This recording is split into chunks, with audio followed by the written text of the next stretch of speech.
Bye-bye.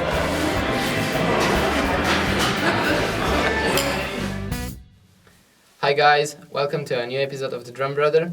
Today we're here with Lyndsay and Cat from Tap Dogs, and we're gonna have a nice chat. The first question that we wanted to ask you is, how did you get in touch with the drums and music? I don't know. Well, I grew up like in a forest clearing, so it's not. I mean, in a house, obviously, not like feral.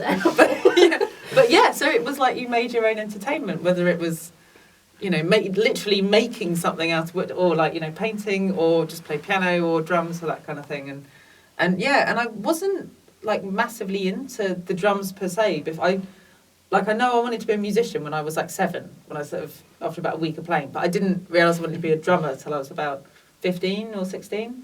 But actually, funny enough, living in a forest clearing meant I was allowed to have a drum kit. Yeah. So and just sort of, it just seemed much better than getting a job. I started playing drums when I was 7. I didn't even want to do it. My mum made me do this course, and I absolutely loved it. So well, she was right. She was right. So I'm very grateful for her doing that. But then just played ever since. Started in the school bands, which is great. And then now I just play. I play in a band and do Tap Dogs and that sort of thing. So just really love it. It's great. How did you get in touch with Tap Dogs? I think they just Googled me. Well, no, because they were doing a show over in the West End in London, and they wanted girls because I had guys before, so they got in contact with me because I'm based in London, and but also I'm like 50% kit player, 50% like percussionist and like Latin percussion and stuff like that, and it's quite a specific role, and also I had experience in doing things in theatre and things, but yeah, so it was just a pretty random gig, but I like the more random the better, as far as I'm concerned. I know Dean Perry from doing some other sort of drum squad sort of things, so luckily he knew of me and then called me up and see if I wanted to do the show, and then I met Lyndsay, so yeah, it's pretty cool. Like, this is quite an industrial kind of, it's really like heavy gig for me. Like I was saying, I sort of studied and came from much more of like a jazz upbringing, and also being a percussionist as well, you know, so there's obviously going to be a crossover, you know, people like Cheatery and stuff like that.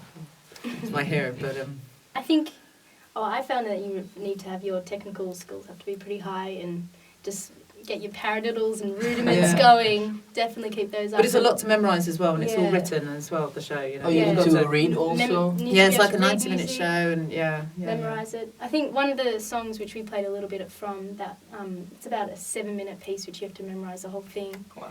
So that was quite challenging. I mean, there's little rooms for improvising and stuff, but mostly it's written. But it's nice to kind of do something different than, you know, most of the time as a drummer, nobody, when they're trying to give you direction, they don't really know what they mean or anything like that. So you're kind of left as a drummer, I think it's a lot about interpretation and that kind of thing. And you do your own interpretation, and you get to improvise like all the time. It's always your decision what you play on the kit.